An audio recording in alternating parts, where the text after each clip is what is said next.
Hello ladies and gentlemen, and welcome back to the fridge. On the menu tonight, World of Warhammer. This video is a little preview of the Imperium of Man's KV2. As you can see, she's a premium KV2 decked out in her Warhammer gear. Under all that paint, she's a premium KV2 and comes with a 100% crew preloaded with brothers in arms. If you're not familiar with the KV2, then I'm not sure what rock you've been hiding under, but let's take a look at what you get for your money. Starting with the firepower, we find a 152mm howitzer.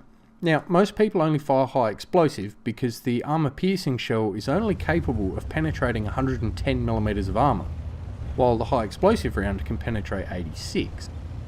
So in reality, you're not handicapping yourself only firing HE. With 910 hit points per high explosive round, you can delete almost anything with one well-placed shot, including other KV2s.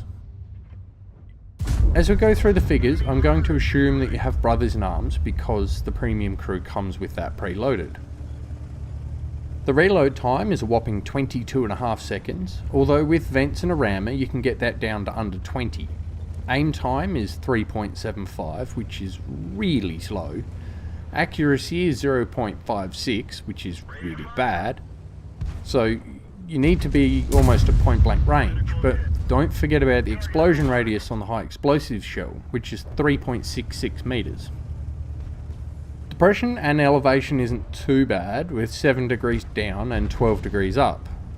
The elevation is on the low side, so you do need to be careful about being in the low ground. Turret traverse is very slow, at just over 17 degrees per second. Survivability is kind of poor, with 75mm of armour in the front and sides and 70mm on the rear for both hull and turret. And with such a large target to hit, don't expect people to miss.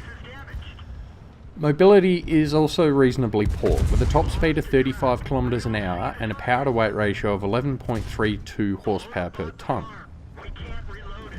A reverse speed of 11 km an hour is painfully slow when you've fired and you're trying to pull back into cover. Concealment is just not a thing. You're the size of a barn and you're a heavy tank. If you're trying to hide this in a bush, then this just isn't the tank for you. View range is slightly better than a bloke with a white cane and a dog at 337 meters. So how do you play the KV2? It performs best in a platoon of 3, allowing you to remove tanks as you see them. If you can't platoon up, then you need to make sure you're never alone. Once you fire, you've got another 20 seconds before you can fire again. Enemies will take this time to rush you and beat you down. Find some hard cover and wait for someone to come to you. If you are top tier though, you can find lone tanks and take them down with a single shot. So there you have it.